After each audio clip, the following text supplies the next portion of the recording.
Hello and welcome back to the Iowa Provision Project. It's another beautiful day here in the food forest. We just got a nice rain last night, so I know all the plants are happy.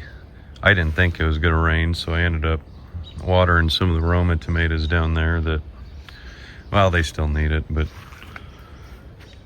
rain only does so much, you know, especially with the manuals. This perennial stuff, oh, that's fine. Today we're just going to be walking around this part of the food forest and seeing how everything's doing, checking everything out. We'll do a couple videos on the whole food forest walkthrough just since I can get to rambling. But we'll go ahead and we'll get started. We'll start with this.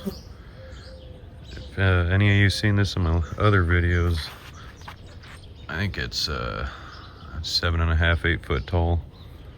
I just put it there for structure. I got some spiders living in it. His web got ruined in the rain, but he'll get it rebuilt. Then I'm growing some beans up it too, using it as a trellis. They're working their way over. Some sunflowers here at the bottom.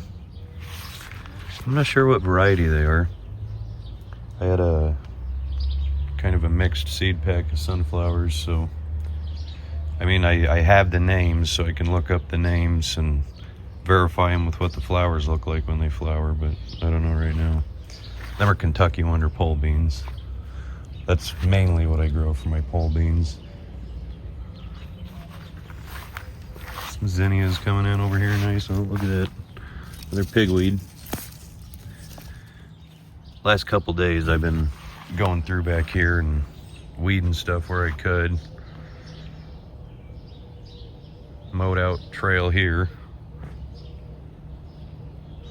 and yeah, just been getting walkways cleared out so it's a little easier to walk through everything. This guild over here is doing pretty good. I see another pigweed we're gonna pull. I like letting them get some size so I get some more biomass out of it. But this guild over here is doing, all the perennials are coming along just fine. Bee balm, lupine, there's a echinacea over there, purple coneflower, apple tree in the middle. This one's a red delicious, and then I have a yellow delicious that's down there. Cassata squash. I don't know if any of you have grown this one before. Pretty much like a zucchini. Tastes just like a zucchini, I think. I got a couple. I'll probably pick these later today. Have some of them with dinner tonight. Shasta daisy. And I got some garlic chives heading down here. Violets are kind of growing up in their way, but they're coming along. This is my russet potato row. Russets, russet, I don't know how you want to call them. I got some golden Yukons over here. I cut down on potatoes this year. I grew a whole crap load last year, and I think I ended up with, I don't know, 100, 150 pounds of potatoes for Carly and I, and we gave some away too to some people, but we just didn't end up eating as many as I thought we were gonna throughout the winter. We canned a bunch, but yeah, so I cut back a lot this year on potatoes. And I might even cut back less, or cut back more next year. Because next year, I mean, there's not going to be much annual stuff back here. This arch will stay, this tomato trellis will stay, but I don't want to plant potatoes here next year. And I want all these beds out because I'm going to be, basically this whole back half of this yard is going to be strictly food forest. Everything back here is going to come back year after year. Not going to be much annual stuff over here. I'll probably, over where these beds are, I'm sure I'll be able to fit, I don't know, 3 or 4 more fruit trees, some more berry bushes, more support perennials, you know. So yeah, these ain't going to be here next year, but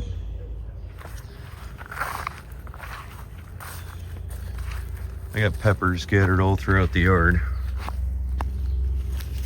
And a lot of them are missing labels. I usually just figure out what they are once I see a pepper on it.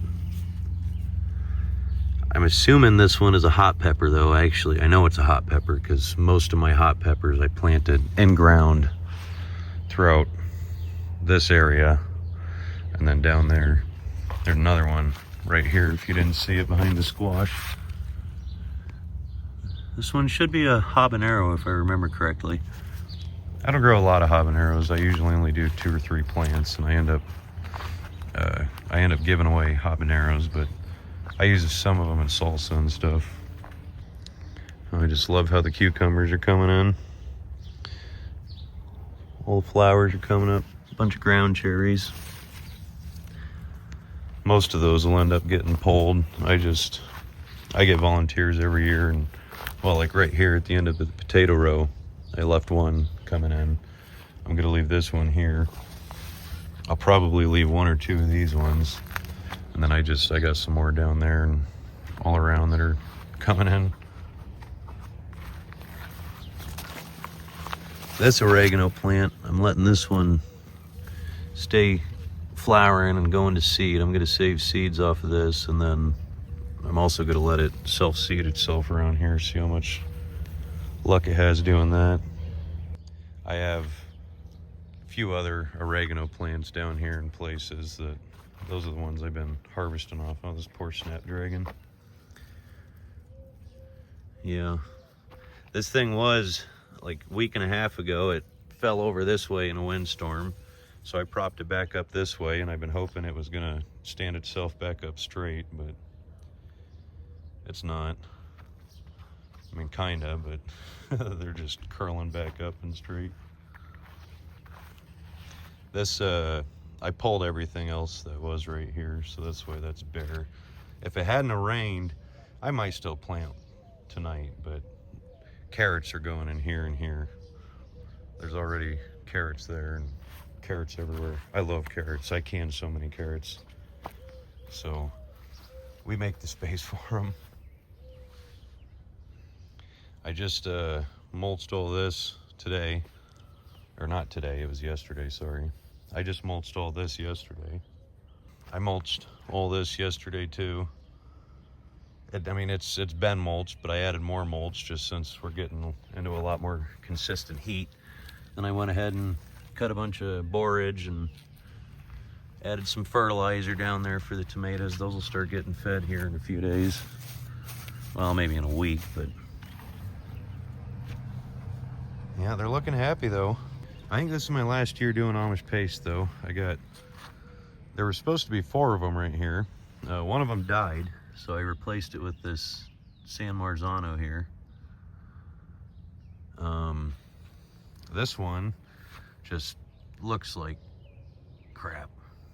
Oh, there's finally flowers on it. As of yesterday, there weren't any flowers on it, so at least there's some flowers. This one is kind of doing similarly to that one.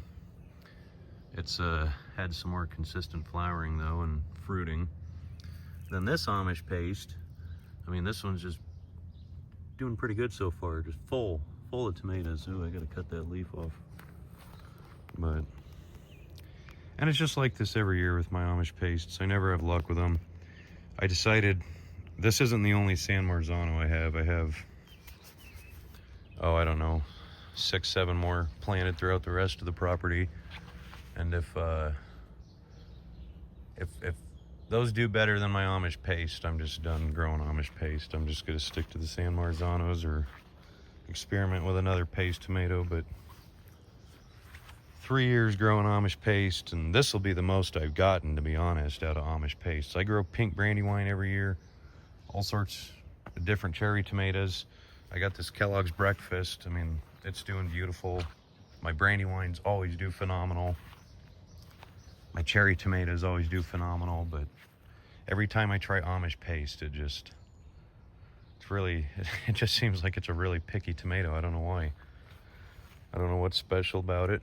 I don't do anything different compared to how I start all my other tomatoes, how I transplant them, how I feed them, water them. I mean, it's all consistent all the way through, so I don't understand why I struggle so much with Amish paste. But these are my dragon tongue bush beans. I got a lot more planted throughout here, but I love these things. I think they're my favorite bush bean. This is holy basil.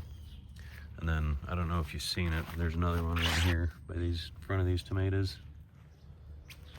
The only two that I got, I think, I planted a lot more seeds, but I think these two are the only ones that came up. But I have a bunch of Genovese basil. This is more of a medicinal herb, if you don't know, holy basil is. Unlike the Genovese or purple, opal, that fun different basil. The zinnia patch is probably looking quite a bit better than it did last time you seen it. If you watched one of the previous videos, everything's blooming now, so that's why that is. Bachelor buttons coming in. Titan sunflowers. These ones are, I got Titan sunflowers in a handful of different spots, and pretty much all of them are growing at their own different rate. These two, or three, sorry, there's one there, one here, one there. They're all these three are growing relatively the same. There's one right over here, we'll see when we get over there. That one's a little bit taller than these. And then the really tall one, I mean, that one's 8 foot tall. So then I got more out front that are at different rates too. Oh, looks like the dog took one of the cucumbers, one of my China jades. Nice. That's one reason I'm so glad I got this arch put in this year. I mean, every year I grew cucumbers up a fence, you know, but the fence was only so tall, so dogs could always take cucumbers right off of it. Well, I can't reach that one, you know. Where's the other? Can't reach that one. Can't reach any of those, so at least I'll get some this year. I always end up with a crap load of cucumbers. Who am I kidding? I think everyone who grows cucumbers does. I got some side shoots about ready to pick. I just love the way broccoli looks after it rains, you know. Those heads just look so pretty with the water beads sitting on them. Some bug poop there, nice. Only cleaned. That's a raspberry, honeyberry. Those honeyberries, this is their second season. Same with these raspberries, this is their second season. So they're getting pretty big. The raspberries are, at least. Those honeyberries are a little smaller. I'm gonna need to trim this, is what I'm gonna need to do. Just to open up some more light to that bush. That one's still getting good light, but that one's getting closed off. What's this? Oh, King of the North. I grew King of the North peppers this year. I'd never grown them before. I'd only ever grown the California Wonder Bell peppers. But I was doing some reading, and I guess these King of the Norths tend to do better in northern climates like here, I guess. So we're gonna see. We're gonna see if I end up with more red bell peppers instead of large green ones, you know. I don't remember which sunflower that is. I think that was from one of those variety packs.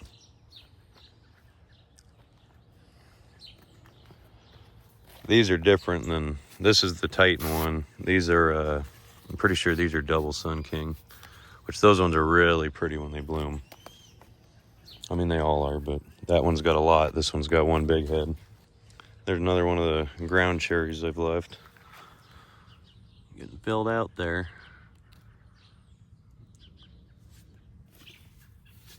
If you've ever had ground cherries, let me know what you think of them. I always see people got mixed opinions on them.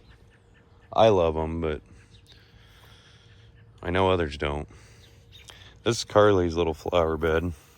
We got some rosemary in here too. But it's coming along nicely. Some zinnias, some snapdragons. I forgot the name of this. I think Lantana, something like that. Yep. mounted lantana. It's pretty. She likes it. Brings in pollinators, you know. Calendula looking beautiful, as always. They always do. I have a pink variety out front. I'll show you guys when we do the part 2. These are all my Italian aromas. There's 6 of them here. These are the ones I just watered yesterday. And then, well, look at that. There's a volunteer ground cherry I got to pull out. But I got a bunch of turnips growing down here in between everything. Some down here on the end too. So I picked a few so far, but these are just loaded with freaking tomatoes. These Romas are. I mean, just absolutely loaded.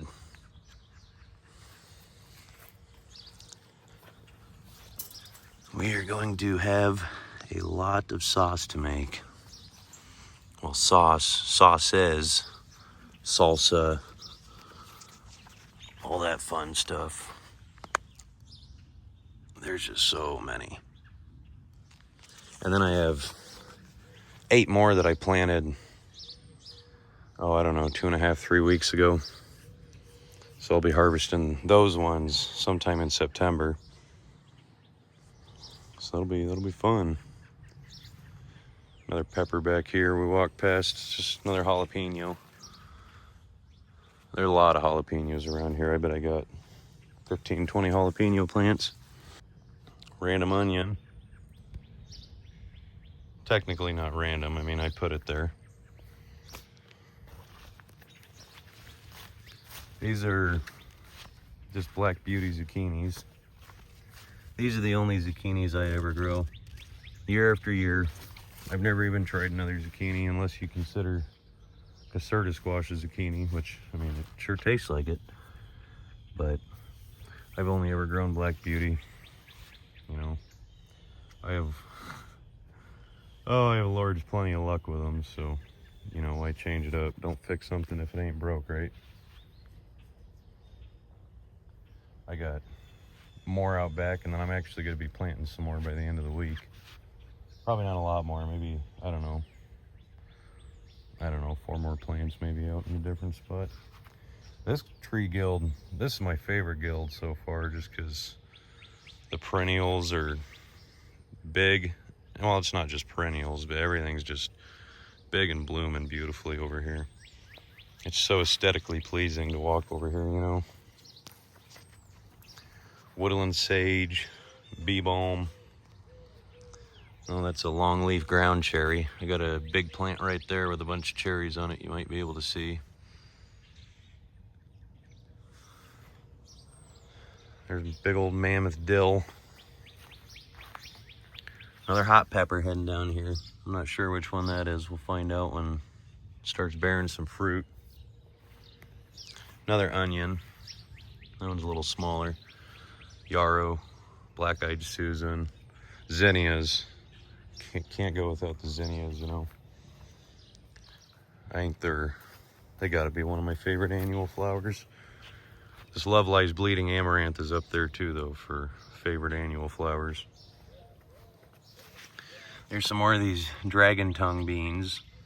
And then right here, this is some little blue stem grass I started by seed. One of the other goals of mine here is to incorporate a lot of native species, and that's including prairie grasses. Next year I'm gonna start getting a lot more, I'd like to get a lot more wildflowers I'd like to get put in here. And that'll come with time. I gotta look for some better nurseries, I guess I should say, to source native options, you know. I do have some like cultivars of native species. For instance, I got a honeysuckle that's supposed to be a cultivar of a native honeysuckle. So what do? We'll keep heading in the right direction every year. So more zinnias. I don't remember what this variety is called. These are kind of the uglier version of that variety, but here's a fun one from that variety pack. I don't remember the name of it. I'd have to go look at the seed pack. But you'll notice the leaves are a little different shape than what you normally see on zinnias, at least what I normally see, like these, you know. That's the shape I'm used to seeing on zinnia leaves. But I grew these last year and they just reseeded themselves. Lots of volunteers of them. I'm okay with that. That's where all these cosmos came from too, volunteers from last year. Because last year, I think pretty much all of this was just a bunch of different varieties of basil, a bunch of cosmos, zinnias, bachelor buttons, chamomile. That's where all the volunteer chamomile came from. But, you know.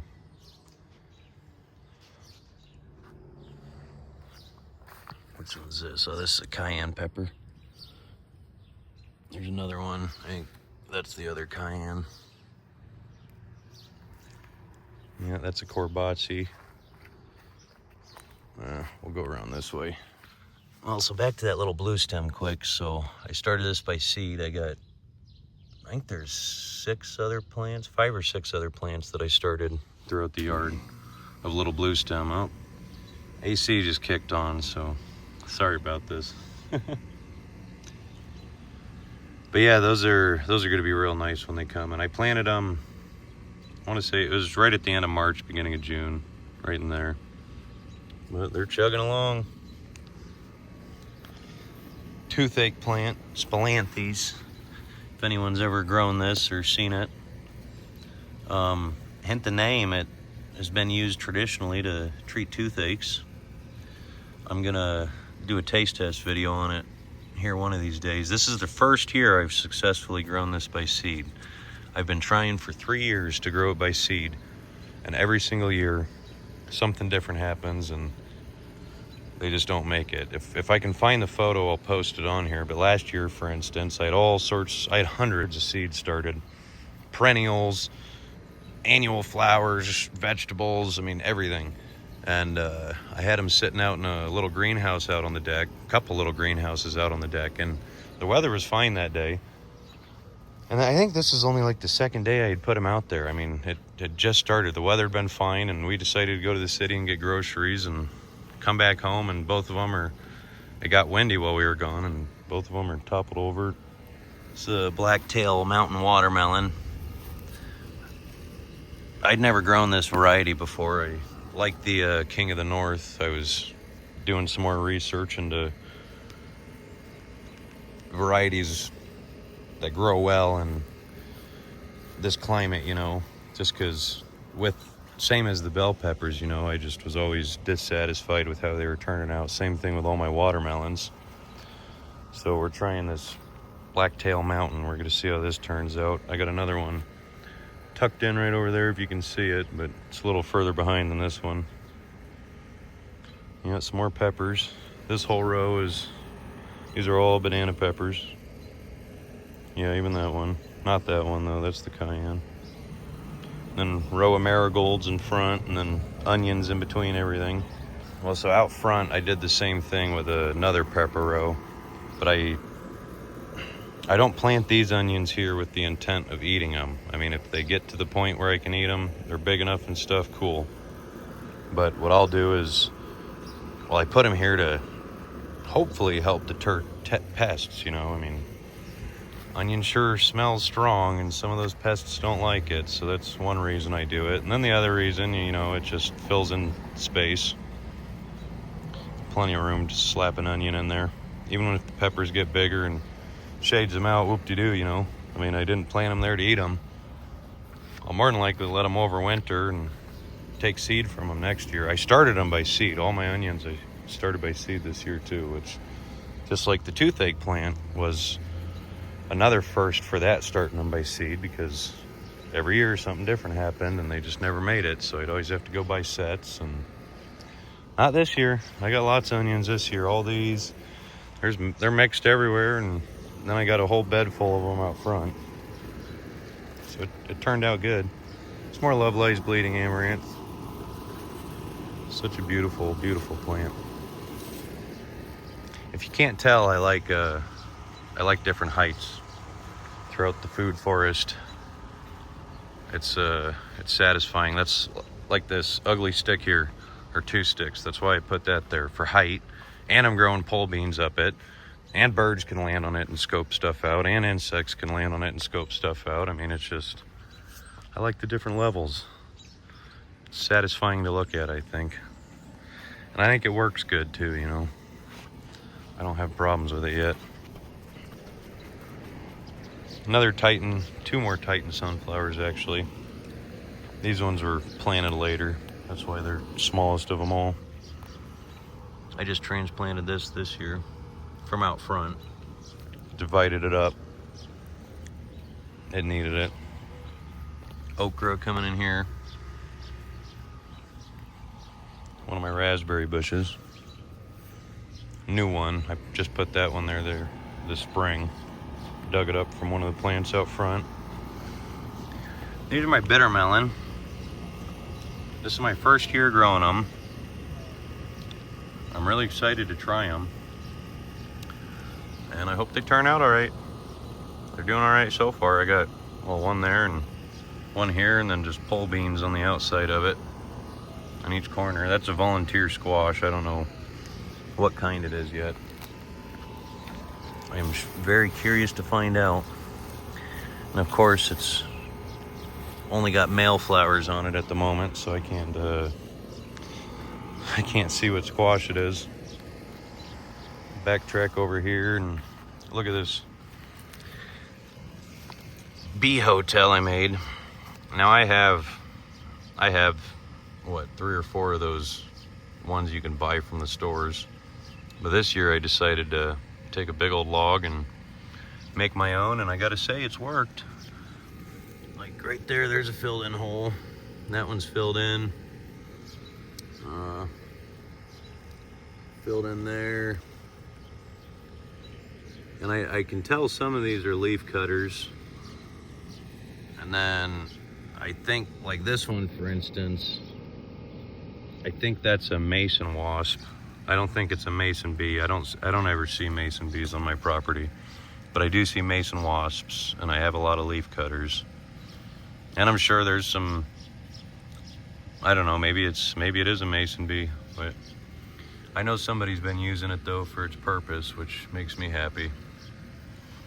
I'll probably get another big log next year and put it in another spot, maybe out front. It's a 9 bark for anyone wondering. It's a cultivar, it's pretty. We've got another Lovelace bleeding amaranth coming in, same with this one.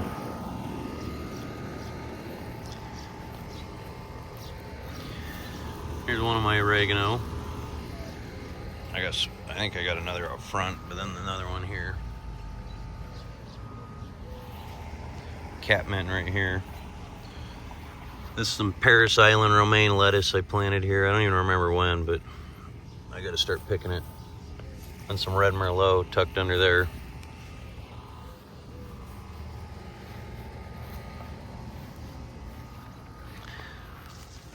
Well, don't tell me you can't grow marigolds and lettuce in pretty much complete shade. I think this spot here, it basically gets a little bit of sun for maybe a couple hours there, and then it might get a little bit of sun in the evening, but it doesn't get like any sun. And I've been picking this lettuce for about a week now. Only had like 2 salads with it, but still, it's been getting picked. Is this another Paris Island? Might be. I don't remember planting one there, so it's a volunteer if it is. Oh, totally random volunteer zinnia. Actually, there's another spot with one. Yep, right over here. 2 more actually.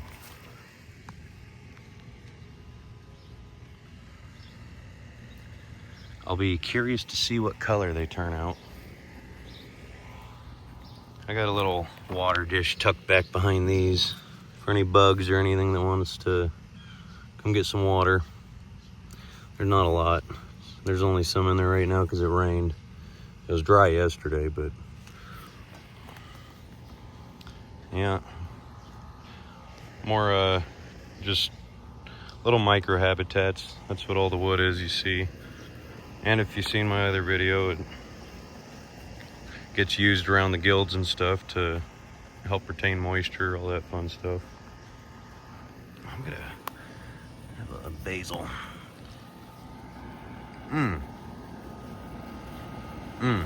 I love basil. Well, I appreciate you guys sticking around and checking out this part of the garden with me. We'll have part 2 put out by Sunday and hope to see you guys there.